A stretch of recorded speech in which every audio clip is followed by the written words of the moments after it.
Good morning friend, कैसे हैं आप? उम्मीद करता हूँ सब सही होंगे। आज हम लोग कुछ बेसिक चीज़ों के बारे में समझने वाले हैं, जिसमें मैं आपको कुछ चीज़ें बेसिक बताऊंगा। अगर हम लोग गाड़ी में सर्विस करने जा रहे हैं या सॉफ्ट फ्लोर के ऊपर हम लोग काम करने जा रहे हैं, खास तौर पे व्हीकल में, तो उस कंडीशन में हम लोग किन किन बातों का ध्यान रख सकते हैं। कुछ छोटी छोटी चीज़ें बताऊँगा जो कि सर्विस के दौरान काम आएंगी और भी कई जगह काम आती हैं, कॉम्पिटिशन्स में काम आती हैं, कई जगह हमें ज़रूरत होती है उसकी। और इन नियमों का पालन करेंगे तो हमें बेटर रहेगा। मैं धीरे धीरे करके इन चीज़ों को और आपको डिटेल में बताता चला जाऊँगा अगले वीडियो में। आइए, सबसे पहले अगर हमें गाड़ी के अंदर काम करना है तो हमें एक चीज़ का ध्यान रखना है कि गाड़ी जो है वो आपकी को लिफ्ट पे लगाने से पहले आपको गाड़ी को जिस बे पे लगाना है, अगर आपकी जो लिफ्ट होगी, जनरली वर्कशॉप के अंदर जो लिफ्ट यूज़ करते हैं वो लिफ्ट हमारी 2 पोस्ट लिफ्ट होती है। तो 2 पोस्ट लिफ्ट में लगाते हैं, इसमें आपको पता होना चाहिए कि लिफ्ट के जो पैड है वो ओके कंडीशन में है या नहीं है। वो ओके कंडीशन में होने चाहिए। गाड़ी को जब आप बे पे लगाओगे तो गाड़ी स्ट्रेट लगानी है, टेढ़ी मेढ़ी नहीं लगानी। उसके अलावा उसको हम इनलाइन कहते हैं, बिल्कुल स्ट्रेट आप सामने खड़े होकर, गाड़ी के सामने, बोनेट के सामने खड़े होकर आप देख सकते हैं गाड़ी सीधी खड़ी है कि नहीं खड़ी, उसको इनलाइन कहेंगे। उसके बाद गाड़ी में पैड लगाएंगे, गाड़ी को थोड़ा सा उठाएंगे। गाड़ी को उठाने के बाद आपको एक टायर को पकड़ के हिलाना है। तो अगर गाड़ी डगमगाती है, इसका मतलब है गाड़ी बैलेंस नहीं है। तो गाड़ी व्हीकल बैलेंस आपको चेक करना है। सेकंड में व्हीकल बैलेंस चेक करना है। व्हीकल बैलेंस का जो है आप सामने खड़े होकर भी चेक कर सकते हैं, चारों कोनों से चेक कर सकते हैं। गाड़ी टेढ़ी मेढ़ी नहीं होनी चाहिए, यानी ऊपर नीचे नहीं होनी चाहिए। तो ये कब होती है? ये तभी हो सकती है जब लिफ्ट के पैड ऊंचे या नीचे आपने एडजस्ट करके रखे हुए हैं, तो यानी कि एक समान होने चाहिए लिफ्ट के पैड, वो ध्यान रखें। उसके अलावा अगर आप गाड़ी को ऊपर उठा के काम कर रहे हैं तो आप हैंड ब्रेक को डाउन करके काम करिए। अगर नीचे बे पे खड़ी करके कर रहे हैं तो हैंड ब्रेक लगा के कर सकते हैं। ब्रेक में कुछ काम कर रहे हैं तो हैंड ब्रेक को डाउन करके काम करिए। वरना जो है, मान लीजिए कि आपको पिस्टन रिमूव करना है और आपने हैंड ब्रेक लगा रखी है, पिछले वाले पिस्टन आपने रिमूव करने हैं, तो उस कंडीशन में ऑयल सारा बाहर आ जाएगा। तो वो आप देखना है। उसके अलावा ये तो आपका जो था, मैंने आपको उसके अलावा जो है, गाड़ी में जब भी काम करें तो नेगेटिव का जो टर्मिनल होता है बैटरी का, उसको रिमूव करके ही काम करना है। इलेक्ट्रिकल काम कर रहे हैं या नहीं कर रहे, तो ये सेफ्टी प्रिकॉशन आपको देना चाहिए, देने के लिए हम लोग करते हैं। उसके अलावा गाड़ी में लगाते समय आपको फेंडर कवर लगाने हैं दोनों साइडों में। बम्पर कवर आपकी गाड़ी में होने चाहिए। स्टीयरिंग कवर आपको लगाना है। गियर लीवर के ऊपर एक कवर आता है, वो भी आपको लगाना है। सीट कवर आपको लगाना है। ग्लव्स का यूज़ आप कर सकते हैं, लेकिन तभी कर सकते हैं जब आप इंजन का काम नहीं कर रहे हैं। गियर बॉक्स में का काम करते समय आप कुछ चीज़ों को ओपन करते समय कर सकते हैं। अंडर बॉडी का काम कर रहे हैं, टायर्स का काम कर रहे हैं, व्हील बैलेंसिंग अलाइनमेंट का कर रहे हैं, तो ग्लव्स का यूज़ कर सकते हैं। अदरवाइज इंजन का काम करते समय ग्लव्स का यूज़ नहीं करना, ठीक है। उसके अलावा जो है, जैसे कि हम लोग हेड गैस्केट फिट कर रहे हैं, तो हेड गैस्केट फिट करते समय हम लोगों को एक प्रिकॉशन रखना होता है कि हेड गैस्केट की जो स्पेसिफाइड नॉर्म्स हम लोगों ने दे रखी है किताब के हिसाब से, वही फॉलो करें। अलग से कई बार हम लोग जो है जैसे बॉन्ड यूज़ करते हैं, मारुति में भी यूज़ करते हैं, हुंडई में भी, होंडा में भी बॉन्ड यूज़ करते हैं कई जगह। तो जहाँ पे नहीं है बॉन्ड का यूज़, वहाँ पे यूज़ नहीं करना, वो ध्यान रखिएगा उस चीज़ का। उसके अलावा क्या है, ये मैंने आपको बता दिया। व्हीकल पार्क करते समय आपको क्या किस चीज़ का ध्यान रखना है पार्किंग टाइम में। अच्छा, एक चीज़ का और ध्यान रखें कि कई बार हम लोग सर्विस करते समय, जब हम लोग सर्विस करते हैं तो उस टाइम पे हम लोग क्या करते हैं कि हम लोगों के पास कैन की वायर कई बार आती है जिसमें हम चेक करते हैं। तो कैन की वायर जो होती है वो हमेशा ट्विस्टेड फॉर्म में होगी। कैन वायर हमेशा जो होती है वो ऐसे होती है। तो ये कैन की वायर आपस में ट्विस्टिंग फॉर्म में ही रहेगी, यानी आपस में वो जिग-जैग फॉर्म में रहती है। अब वो घूमी हुई इसलिए होती है क्योंकि जो एक रेजोल्यूशन फील होता है, या हाई जो एक तरह का वाइब्रेशन फील होती है, या जो डाटा ट्रांसफ़र का जो रेट होता है, उसमें कहीं डिस्टर्बेंस ना हो, उसको ख़त्म करने के लिए इस तरह ट्विस्टेड फॉर्म में कैन वायर को दिया जाता है। तो कभी भी अगर इनमें कट पड़ जाता है कैन वायर में, तो इसको यहाँ से यहाँ जंप नहीं करवाना है। या तो इसका कपलर टू कपलर चेंज होगा, उसके अलावा हमारे पास कोई और उपचार नहीं है। इसका मतलब यहाँ से जंप नहीं करवाना और इसको स्ट्रेट फॉर्म में नहीं रखना। जंप करवाने से क्या है, इसका डाटा एग्जैक्टली वहाँ नहीं पहुँच पाएगा जो हमें अगले कंट्रोलर तक देना है। तो इसको भी डैमेज नहीं करना या इसको काट के जॉइंट नहीं करना बीच में, ये ध्यान रखिएगा, ठीक है। अच्छा, ये मैंने यहाँ पे लिखा था कि कैन का सिस्टम अगर हमें चेक करना है तो कैन वायर में अगर टर्मिनेटिंग रेजिस्टेंस हमें चेक करना है, तो टर्मिनेटिंग रेजिस्टेंस चेक करते समय एक चीज़ का ध्यान रखें कि नेगेटिव वायर हमेशा निकालना होता है आपको। क्योंकि जब भी आप रेजिस्टेंस चेक करेंगे, चाहे वो आप कैन का रेजिस्टेंस चेक कर रहे हैं, चाहे वो किसी भी चीज़ का रेजिस्टेंस चेक कर रहे हैं गाड़ी के अंदर, तो इलेक्ट्रिसिटी जो है वो वायर्स में नहीं होनी चाहिए। कितना वो होता है इसमें, 12 वोल्ट और 120 वाट के आसपास जनरली करंट तो रहता ही है मिनिमम। तो आपको नेगेटिव वायर निकालना होता है रेजिस्टेंस चेक करते समय। अगर आपको वोल्टेज चेक करनी है तो मल्टीमीटर में वोल्टेज सेट करके आप वोल्टेज चेक कर सकते हैं, उसके लिए आपको निकालने की जरूरत नहीं है, लेकिन रेजिस्टेंस के लिए आपको रिमूव करना ही पड़ेगा। अगर आप कंटिन्यूटी भी चेक कर रहे हैं तो कंटिन्यूटी चेक करने के लिए भी आपको नेगेटिव वायर को रिमूव करना पड़ेगा। अगर नहीं करेंगे तो उससे आपका मल्टीमीटर जल जाएगा या वायरिंग में शॉर्ट सर्किट हो जाएगा, जिसकी वजह से पूरा सिस्टम कोलैप्स हो सकता है, वायरिंग सिस्टम जा सकता है। वो महंगा होता है काफ़ी, किसी गाड़ी में 14,000 30,000 तक का ये सिस्टम होता है। और ईसीएम जाएगा तो ईसीएम बहुत सारी गाड़ियों में 50,000 से लाख रुपए तक होता है, छोटी गाड़ियों में सस्ता होता है। ठीक है, तो टर्मिनेटिंग रेजिस्टेंस जो चेक कर, अगर आपको चेक करना है कैन वायर का, कैन हाई और कैन लो में, तो आपको नेगेटिव वायर रिमूव करना पड़ेगा। ठीक है, उसके अलावा आपको एक चीज़ ध्यान रखनी है, अगर आप ओपन सर्किट में चेक कर रहे हैं तो ईसीएम का जो मेन कपलर होता है उसको भी रिमूव करना पड़ेगा। और अगर क्लोज में कर रहे हैं तो ईसीएम का कपलर को क्लोज करके चेक कर सकते हैं। ये जब भी टर्मिनेटिंग रेजिस्टेंस आप चेक करेंगे ये डीएलसी कपलर से कर सकते हैं। एबीएस का जो मेन कनेक्टर होता है उसमें उसके निकाल के चेक कर सकते हैं। मैंने लास्ट वीडियो में इसकी ब्रीफिंग दे रखी है आपको। जो है अगर अपना एसडीएम का चेक करना है तो उसका चेक कर सकते हो। टीसीएम का करना है, ट्रांसमिशन कंट्रोल मॉड्यूल का करना है तो चेक कर सकते हो। EPS system, electronic power steering system का चेक करना है तो उसका कपलर रिमूव करके चेक कर सकते हो। तो ये टर्मिनेटिंग रेजिस्टेंस चेक करने के लिए आपको नेगेटिव वायर तो निकालना ही पड़ेगा। उसके अलावा जब भी आपको, ये मैंने बता दिया आपको, बैटरी चेक, ये जो है अगर बैटरी आपको चेक करनी है तो बैटरी चेक करते समय कौन कौन से प्रिकॉशन रखने हैं। बैटरी को अगर चेक करना है तो सबसे पहले आपको बैटरी के टर्मिनल निकालने पड़ेंगे, यानी कि नेगेटिव टर्मिनल आप रिमूव करिए। और ध्यान रखिए लंबे पेचकस से नहीं करेंगे, जिस भी पेचकस से आप करेंगे उसके जो मेटल वाला पोर्शन होता है उसको कवरिंग होना चाहिए, ताकि जो है किसी और चीज़ पर टच करके वो उसमें शॉर्ट सर्किट ना करे। और अगर आप ओपन एंडेड स्पैनर से कर रहे हैं तो ओपन एंडेड स्पैनर का भी मेटल एरिया कवर होना चाहिए, या फिर सावधानी पूर्वक उसे करें। नेगेटिव वायर निकालने के बाद आप टर्मिनल को साफ कर सकते हैं। अगर उस पर सल्फेशन की क्रिया हो रखी है, सल्फेशन उस पर डिपोजिशन हो चुका है, तो उसको क्लियर करने के लिए आपको उसके ऊपर हॉट वाटर डालना पड़ेगा, जिससे कि वो क्लियर हो जाएगा। उसके बाद उस पर बैटरी जेल लगा सकते हैं टर्मिनल के ऊपर। बैटरी जेल ना मिले तो आप वैसलीन भी यूज़ कर सकते हैं। और उसके अलावा बैटरी का जो इलेक्ट्रोलाइट है उसे चेक करने के लिए आप बैटरी के साइड में लाइट फिक्स कर सकते हैं। जो सर्विस लाइट होती है, सर्विस लाइट को बैटरी के साइड में फिक्स करके थोड़ी बैटरी को हिलाएंगे तो उसके पानी का हमें जो लेवल होगा वो पता चल जाएगा कि उसका लेवल कितना है। तो एक तरीका तो वो है, अगर आप किसी कंपटीशन में हैं तो साइड में बैटरी लाइट लगा के, आप सर्विस लाइट लगा के बैटरी के हिला के देख सकते हैं, वो एप्लीकेबल होता है, उसको चेक किया जा सकता है। अगर आप अपने एंड में चेक करना चाहते हैं तो उसके जो प्लग होते हैं सारे 6 के 6 प्लग निकाल लीजिए बैटरी के, और बैटरी को ऐसे चेक करिए। लेकिन ध्यान रखिए जब भी ये चीज़ें चेक करें तो आइस के ऊपर आपके गॉगल्स होने चाहिए, यानी ट्रांसपेरेंट गॉगल जो सर्विस के लिए हम लोग यूज़ करते हैं उसको जरूर पहनें। क्योंकि कई बार क्या होता है बैटरी के अंदर सल्फ्यूरिक एसिड होता है, जिसकी वजह से आँखों में अगर एक छींटा भी चले जाए तो जो है डैमेज हो सकती है आँखें। और आँखों में ये एक छींटा भी जाए तो उस कंडीशन में पानी से तुरंत धोएं और डॉक्टर को दिखाएं। या हाथ पे पड़ जाए तो भी ऐसा करें, क्योंकि सल्फ्यूरिक एसिड हाथ भी जला सकता है। उसके बाद बैटरी का वर्क करने के बाद भी आपको हैंड वॉश करने होते हैं। इलेक्ट्रोलाइट का लेवल जो होता है मैक्सिमम तक होना चाहिए, मैक्सिमम के ऊपर भरेंगे तो वो बाहर आएगा, सल्फेशन की क्रिया स्टार्ट होगी और बैटरी टर्मिनल के आसपास सल्फ्यूरिक एसिड का डिपोजिशन बढ़ जाएगा, सल्फेशन की क्रिया बढ़ जाएगी, तो ज़्यादा नहीं भरना। उसके अलावा बैटरी को चेक करते समय आप बैटरी को हाइड्रोमीटर से चेक कर सकते हैं, रिफ्रैक्ट्रोमीटर से चेक कर सकते हैं। उसके अलावा आप मल्टीमीटर से भी चेक कर सकते हैं। कई बार देखा जाता है कि वर्कशॉप में कस्टमर गाड़ी लेके आया और गाड़ी को हम लोगों ने चेक किया तो पता चला कि जी बैटरी वीक थी। कस्टमर की प्रॉब्लम थी, मेरी गाड़ी मॉर्निंग में स्टार्ट नहीं हुई, आप टो करके लेके आए, उसकी बैटरी ठीक निकली। तो आपने क्या किया, 2 घंटे बैटरी चार्ज करी और मल्टीमीटर से चेक करके आपने देखा 12.6 जो है वोल्टेज आ चुकी है और बैटरी चार्ज हो चुकी है। गाड़ी में लगा के देते हैं, थोड़ी देर में कस्टमर घर जाएगा, 3 घंटे बाद बैटरी फिर डाउन हो गई। तो ये गलत है, यानी कि आपने मल्टीमीटर से चेक नहीं करना है। सबसे बढ़िया तरीका होता है जब भी आप बैटरी को कोई आपको इसको चार्ज करना है तो चार्ज करने के बाद आपको इसे पहले हाइड्रोमीटर से चेक करना है। हाइड्रोमीटर के ऊपर ग्रेविटी जो होती है 1.27 पर सेल होनी चाहिए।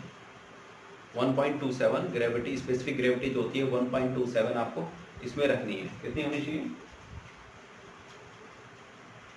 स्पेसिफिक ग्रेविटी जो होगी वो उसकी होगी 1.27 फुली चार्ज की।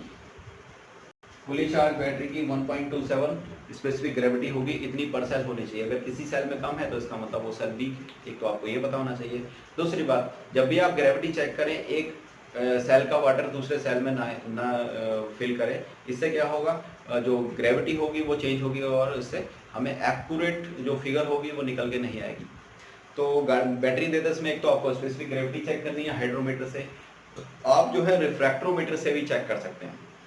रिफ्रैक्टोमीटर इतना बड़ा होता है, इसके आगे एक प्लग होता है, उस फ्लैप होता है, उस फ्लैप को उठाइए और बैटरी वाटर की एक ड्रॉप उस पर डालिए, उसको क्लोज करिए और आंखों से देखिए। उसके अंदर आपको 1.27, 1.26, 1.25, 1.22 इस तरीके से नंबरिंग मिल जाएगी। तो जहाँ पे भी वो लाइट दिखाई दे रही होगी, एक लाइन बनी होगी, तो इसका मतलब यहाँ पे आपकी स्पेसिफिक ग्रेविटी दिखा रहा है। तो आप हाइड्रोमीटर से चेक कर सकते हैं, रिफ्रैक्ट्रोमीटर से चेक कर सकते हैं, फाइनली मल्टीमीटर से। तो दो चीज़ों से तो चेक करना ही पड़ेगा, या तो हाइड्रोमीटर या रिफ्रैक्ट्रोमीटर, या हाइड्रोमीटर या फिर अपना मल्टीमीटर साथ में।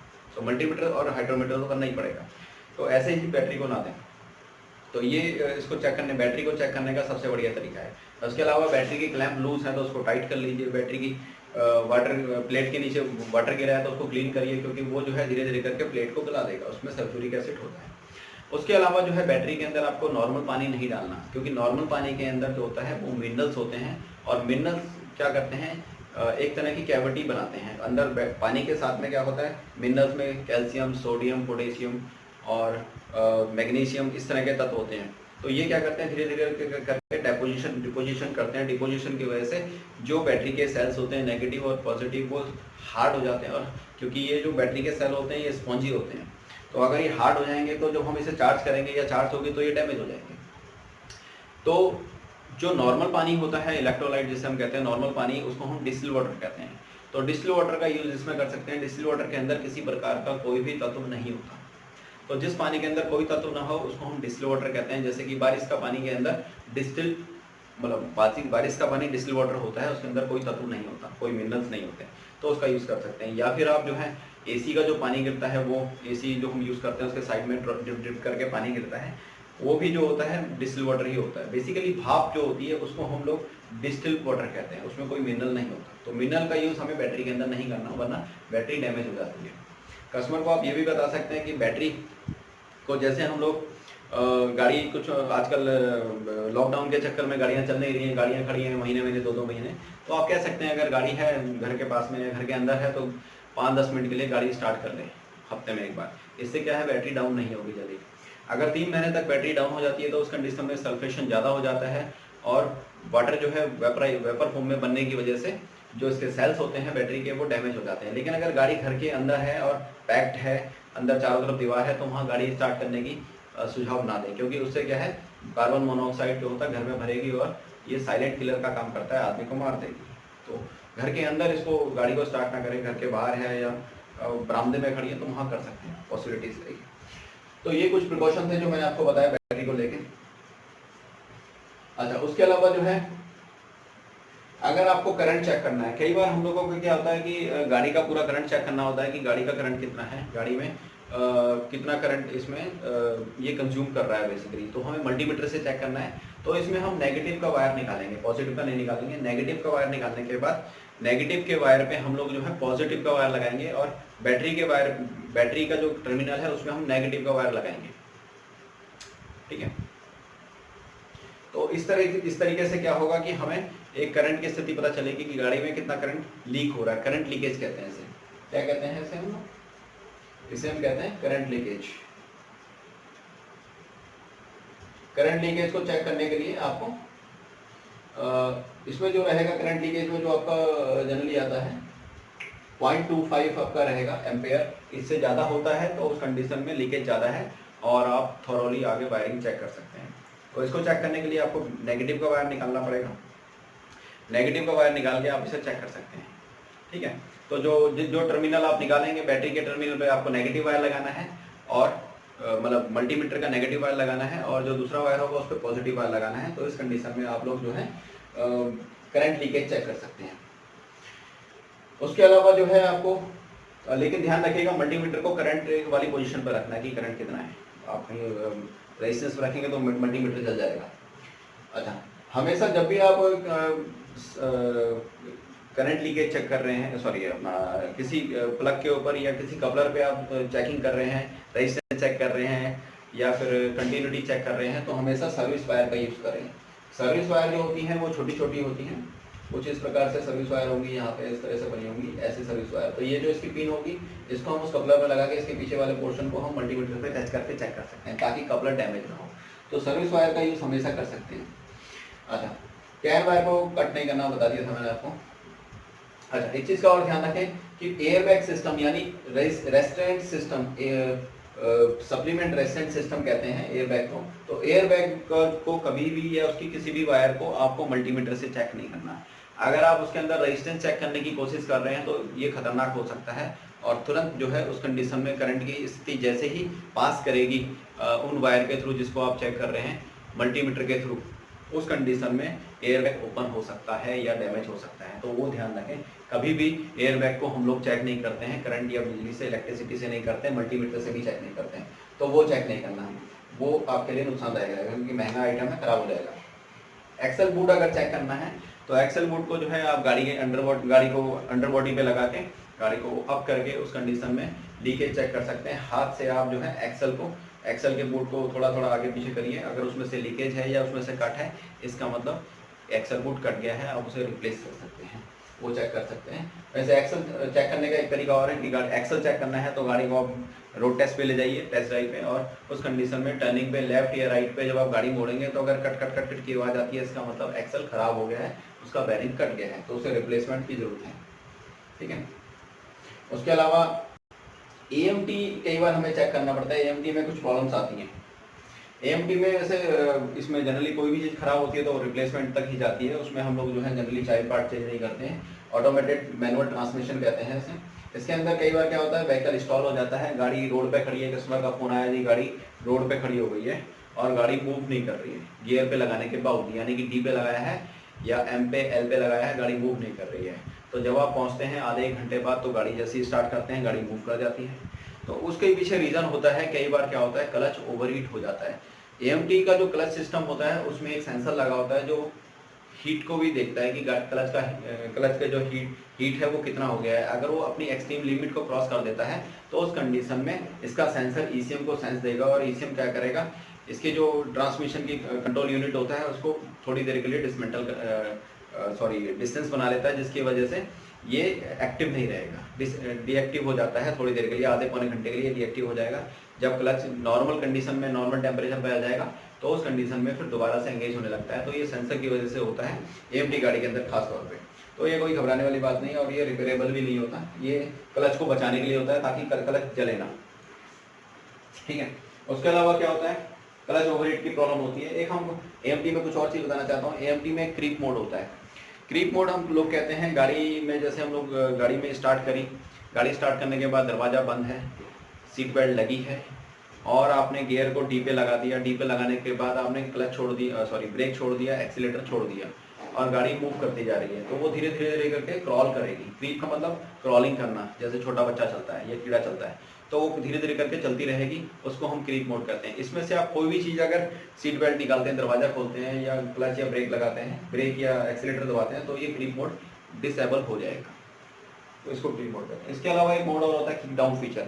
AMT के अंदर एक किक डाउन फीचर होता है। किक डाउन फीचर का मतलब होता है, कई बार क्या होता है कि कस्टमर आपको बोलता है कि AMT गाड़ी जो है वो पिकअप नहीं लेती है, तो उसको कैसे हम लोग ठीक करें। तो आप चेक करते हो तो आपको नॉर्मल लगता है। तो कई बार क्या होता है कि जैसे कस्टमर गाड़ी चला रहा है, फर्स्ट गियर आपने उसने D लगाया, D लगाने के बाद गाड़ी जब 15 पे पहुंचेगी तो सेकंड लगाएगी, 25 पे पहुंचेगी तो थर्ड लगाएगी, 35 पे पहुंचेगी फिफ्थ लगाएगी और 50 पे 49 तक पहुंचते पहुंचते फिफ्थ गियर लगा देगी।